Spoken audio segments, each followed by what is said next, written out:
Professor तू प्राचीन मिस्र अध्ययन के एक प्रमुख विशेषज्ञ हैं। उन्होंने मात्र 16 वर्ष की उम्र में भौतिकी में डिग्री हासिल कर ली थी।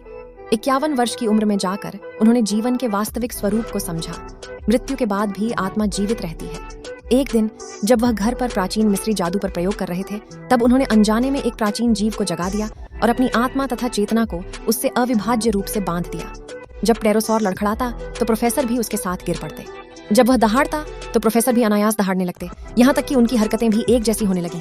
लेकिन प्टेरोसॉर की चेतना बहुत शक्तिशाली थी और उसने जल्दी ही उनके नियंत्रण से खुद को मुक्त कर लिया।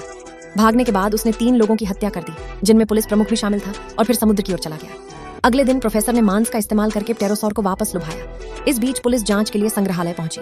उन्होंने टूटे हुए डायनासोर के अंडे की ओर इशारा किया और निदेशक ने तुरंत एक जुरासिक विशेषज्ञ को बुला लिया। सब लोग प्रोफेसर के घर पहुंचे, लेकिन उसी अंडे की वजह से प्टेरोसॉर अचानक बेकाबू हो गया।